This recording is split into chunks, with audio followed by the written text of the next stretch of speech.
Hi guys, welcome back to another video from Car Help For You. So in today's video I'm going to basically show you how to change this strut, which is also called suspension by some other people. It's part of the suspension anyway.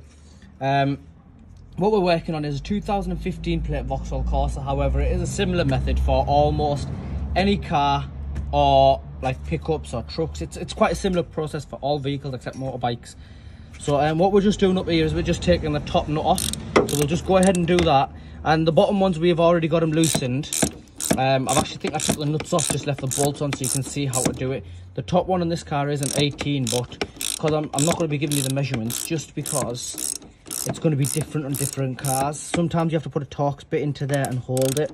This one, obviously, we don't need to do that. As you can see, it's coming off straight away. So we'll just go ahead and completely remove this one.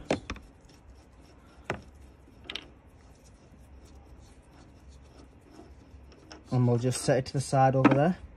So now if we head down into the arch where I can show you what it's like. So just to zoom out far, we've got a little setup going on. As you can see, we'll take the 18-inch spanner off. So what we've done is we've actually jacked up the disc, but if you look underneath, it's not actually the disc we're jacking on. We're jacking on the suspension component, so it's wishbone we're jacking up on. And all we've done this for is literally just to help us loosen some nuts off. So if we come into the wheel well, just over at the back over here, you can see we've got this bolt here. It's already off, so we'll just set it to the side. Literally all you can just do with it is you can just push it back and that. So ours isn't moving too well. What I can see, it's not going to come out. So what we'll do is we'll drop the jack down. So if I just go ahead and drop the jack down a little bit, it'll free up a bit of room. Before we do that, actually, we'll make it a bit more easy. We'll just get a hammer, and as you can see this, so we've removed the pipes as well. Obviously you want to remove all your pipes, get all the pipes out of the way, and then you've got two bolts here that are actually holding the strut on, so they're not really twisting that well. What you can do is if you hold the pipe forward and just tap them with a hammer, and it's the tiniest hit that it's taking. The bottom one's obviously taking a bit more, and you don't need to go mad with it. Just nice and easy, just keep tapping it and it will come out. So now it still hasn't gone loose, so what we're going to do is the jack's still in place. We're just going to jack it up a bit more. So if we jack it up a bit more, and we'll just check, has it gone loose yet? No, it will actually start to break free at a certain point. We've already done the other side and you can see it still hasn't gone free. So all you've got to go ahead and do is just loosen it off. What we've got is we've got our Milwaukee drill. An impact driver with power is the best one here. As you can see there. So that just collapsed a little bit. I'm sure you've seen that. So we'll just get the drill out. And you see that went in a little bit there. So all we've got to do is let the jack down a tiny bit. And you'll notice it'll start to come back. And then we'll just leave it there. And it's got, can you see, I'm not sure if you can see, yeah, you can. It's got a bit of freedom there. We put that bolt on the side, come back in with the impact again, and keep it on off. And it's literally, you don't need to use any force whatsoever, and it just drops out. I would say if you're going to do a job like this, rather than using spanners and stuff like that, just go ahead and use an impact wrench, an impact driver drill. We've got Snap-on and Milwaukee. So we've used a Milwaukee for this one, and you see that there, that just came apart. So we can just move this to either side, and now the top was loose, and you can see it's just literally just, what did we do? Nothing, it just came off. So if we go ahead and take this out, and we'll put it on the little floor over here, we've got a little carpet on the floor. So before we start transferring anything over, we just want to compare them. Are they both the same? So we're over in the UK, I'm not sure where you're watching this, but in the UK, this person's bought the parts for themselves. They've gone ahead to Euro Car Parts, where they've given the registration number of the vehicle and got the parts from there. So even though their parts are quite correct most of the time, I still want to go ahead and just make sure it's somewhat the same. Obviously they're not going to be original Vauxhall parts, and they're not going to be 100% identical, but they are similar. So as you can see, we've got the spring that we need to transfer over, the rubber. We're getting a new top for it, which will be going over there. We've got our mounts, which are them two. The braces match up. the pipelines. The only thing that we've got on the new one, which we haven't on the other one, is a brake, the brake pipe holder on that side, which we don't have on this side, which is not to worry because it's not going to be touching anything else and it is going onto the car anyway. So now, just because you've got the strut off doesn't mean that it's all, that's it, we'll start unscrewing because there's a little bolt in there, or we'll start taking that off. It's not as simple as that. What you need to do is you need to compress your springs.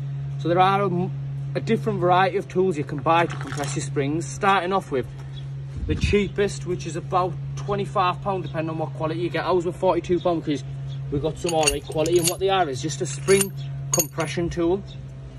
And the way the spring compression tool works is, what you'll do is we'll just put it over the top of you, is it'll slide on like that. As you can see there, it just literally slides on like that, and you push this in and this side and it locks. So now we can lift it up like that, but what we want to go ahead and do is just start tightening it. And the reason we do that is, so we want it over there where it's a bit more easier, and all we're going to do is just start tightening, and what it'll start doing is it'll start locking up into place with the springs. So if we just go ahead, and it does take sometimes a bit of a while, so we'll just carry on going ahead and doing it, and it is starting to get a bit more tighter, or at least it feels it anyway. Oh no, as you can see, it's closing up there. So you need to make sure it's on, and as long as it's locked in, it won't come up. But this is nothing to mess about with. So if you are doing this, you make sure you're not got a homemade one or a bodged up one or even a vice job. You don't want to be using something like that. Just go out and buy the tool, because these springs are lethal and dangerous. And some of the videos I've actually seen on YouTube of these springs going wrong are really, really bad.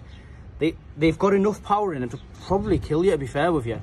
So you don't really want to be wasting time on something that can do some substantial damage. Right, anyway, as you can see, we've got one on. What we'll then go ahead and do is attach the other one to the other side, around about the opposite of it, and you can see this a bit better now. What we do is you push it in and locks it, push it in and lock it, and literally just go ahead and tighten it.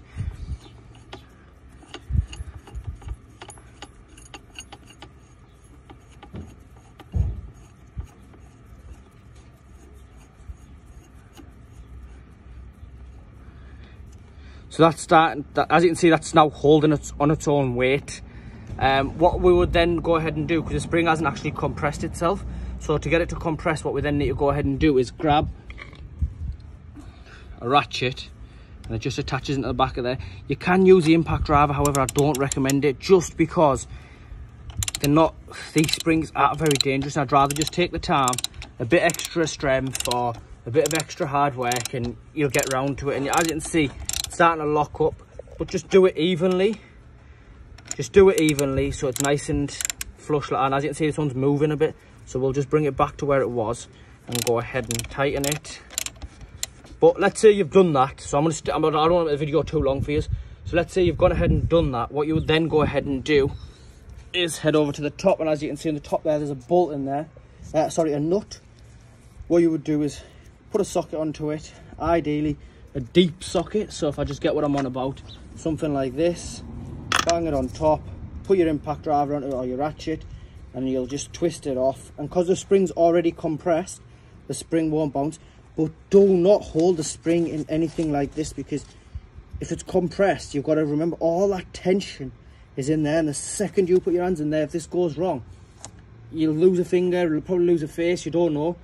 So just grab it here, and if you have got a vice jaw, just lock the bottom of it into the vice jaw just for safety. If you haven't, just hold it nice and tight and then go easy on it. Don't use no pressure. If you're using a lot of power, you're doing something wrong, as simple as that is. Yes, I understand the older cars will have a bit of rust, you'll have to use a bit more force, but when it comes to springs and that, you're doing something wrong if you're using excessive force on it. These are dangerous items anyway. So let's say you've got that off, bolt will come off, this will then come off, spring will lift out, and then you can start rebuilding it on this side. So if I move this one out the way, and I'll show you what we mean by rebuilding it. So what you'll do is you'll put the bottom part of the spring in there, and obviously it'll start going round. You've got a rubber thing that goes on there, and you've got some of them actually have it, not all of them. It's like a white thing inside of here. It's like a foam thing that just sits about there. Some sit there and some actually just sit at the top. It depends where you remove it from the other side. Just put it in the similar. Put the rubber thing in and just put the spring over the top. Once that's in, we're going to put the new rubber mount onto it, which will be about here, which is obviously what I showed you when you take the nut off. Then the nut goes on the top. So now when I said to you earlier, sometimes you have to use like a Torx bit. This is what I mean. If we look carefully at the top, hopefully the camera can focus on that. I'm not too sure if it will. If we just try and focus the camera a bit more. So as you can see, it's got like a little groove in the top. What it is you'll have a nut on here like that, and you'll have a Torx bit that needs to go into there. And the way it works is basically put a spanner onto the nut, and the Torx bit is just used to tighten it. Go the opposite way to the where the nut's actually tightening. And what it'll do is it'll just bring the nut right down and it'll tighten it right into place for you. Then you go ahead and fit it onto the car. And when you're putting it into the car, there'll be another nut that grabs it from the top, from inside the engine bay. And then from the inside here, you've got the 2 big bolts that we took off. We tapped these out with a hammer, if you remember. Put them back in, put your brake lines back on. You've got your drop link bar, which is obviously this one over here inside the engine bay. That's your drop link. Some drop links you have to do the same as the top of the strut. You have to put a little hex bit into there. This one, however, if it's got you won't be able to see that because you can barely see it without the camera. And it's got like a little a socket type of shape on the front of it. So what we do is we put the nut on there, and then we put a socket on here, and a spanner grabs the nut, and we just twist the nut while we've got this into place hard, and the nut then tightens, otherwise it won't tighten. And obviously, as you can see, it moves a bit. And the easiest way to do it is just put the jack onto it, the wishbone, sorry, and just lift the suspension up ever so slightly. Obviously, you're working with brake pipes, etc. So do be careful not to burst any of them. While you're in here, you can go ahead and you can check your track rod ends, your tyre rod ends. You can check your discs, your pads, your wishbones. You know, all the general stuff that you might want to be looking at. You can go ahead and check all that. It is quite a similar procedure. You don't need a lift or anything. You can just do it on the floor for almost every single car. The only really difficult part you've got is changing the spring, which is quite dangerous. Obviously, if you've got yourself a spring compression tool, you're good to go. You can buy the high-end spring compression tools, which we're looking at around about £150 in the United Kingdom. And what you do is you put the spring into a machine, and the machine clamps it down for you. That's a lifesaver, that machine. Unfortunately, we've ordered one and it's on a back order, so we haven't got it at the moment. So we're using the less effective, well, similar effective, but a lot more dangerous tool. A lot of people will have the same tool as us that they're using, and you know what? It's not a bad idea to go with. Anyway, guys, I hope this has helped you. Please like, share, and subscribe. Thank you.